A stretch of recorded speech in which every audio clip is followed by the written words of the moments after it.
We were just so immersed in Italian culture.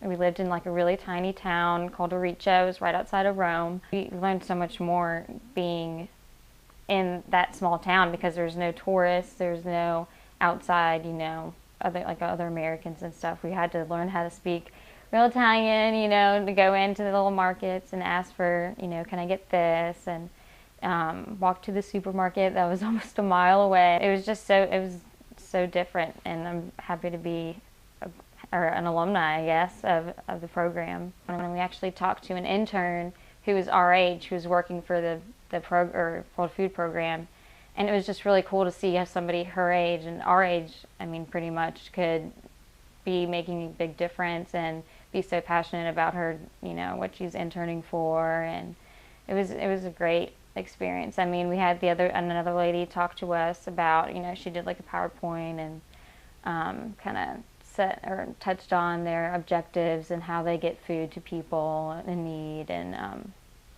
it was kind of cool to go there and then go to Caritas because we felt like you were making an even bigger difference. All of us girls went there, and they split us up into two groups. Some of us went, and I think they sorted clothes and worked in like the dormitory type areas with some of the nuns.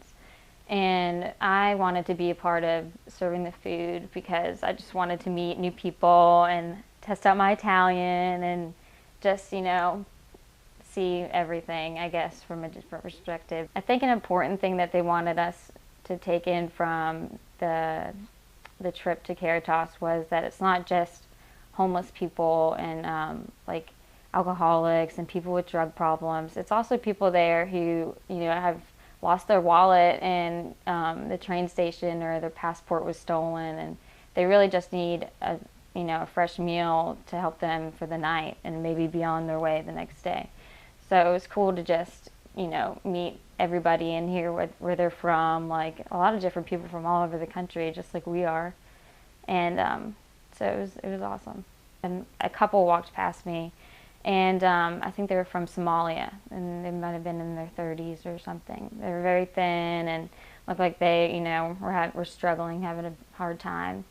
And I noticed they both had matching bracelets on, and I just commented on it, and I said, I like your bracelet, to the guy.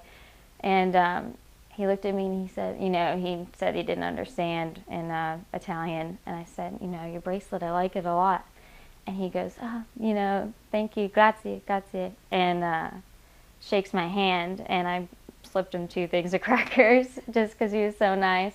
And as he was shaking my hand, he took his bracelet and put it on my hand, and just kind of, I don't know, that warmed my heart a lot. So it was awesome. I don't know, the feeling that it gave me is kind of hard to explain, and it just made me know that I was making a difference.